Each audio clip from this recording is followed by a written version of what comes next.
राधे राधे। जय श्री कृष्ण। भक्त के लिए ईश्वर का उपहार। जानते हैं क्या है यह? ईश्वर का सबसे प्यारा पुत्र दुख है।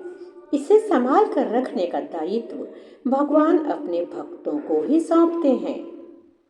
कष्ट को बहुत लोग मजबूरी मानकर सहते हैं। आत्मा की शुद्धि और ऊंचाई के लिए यह आवश्यक साधन है। वैभव में लिप्त लोगों को भक्ति रस का आनंद नहीं मिलता। उपयोग की तुलना में ईश्वर का अनुदान कहीं अधिक मधुर और मूल्यवान है। जिसे यह अनुभूति हो जाती है वह निरंतर यही सोचता है कि मेरी संपत्ति, मेरी प्रतिभा, मेरी सामर्थ्य, यह सब किसके लिए?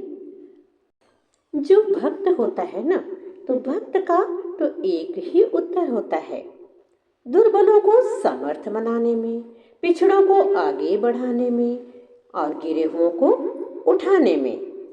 अपनी विभूतियां इस कार्य में लगाने से, अर्थात हमें जो उपलब्ध है, धन, सामर्थ्य, संपन्नता आदि, परोपकार में लगाने से सच्चा संतोष मिलता है और दिव्य आनंद भी। यही भगवान की भक्ति का प्रसाद है। जो इस हाथ देता है वह उस हाथ पाता भी चलता है। भक्त की परीक्षा हर कदम पर होती है। खरा सोना जैसे आग में तपकर निखरता है, वैसे ही भक्त भी कसौटी से होकर गुजरता है। उसे दुख प्रिय लगते हैं क्योंकि वे ईश्वर की धरोहर हैं, जो इसलिए मिलते हैं कि आनंद, संतोष और उत्साह कभी कम न हो। अतः तात्पर्य यही है कि हमें दुख को बोझ मानकर, मजबूरी मानकर नहीं सहना है।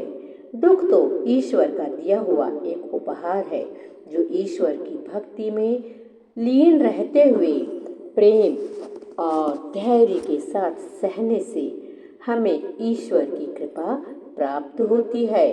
दुख का फल सुख में अवश्य ही परिवर्तित होता है। जय श्री कृष्णा। राधे राधे।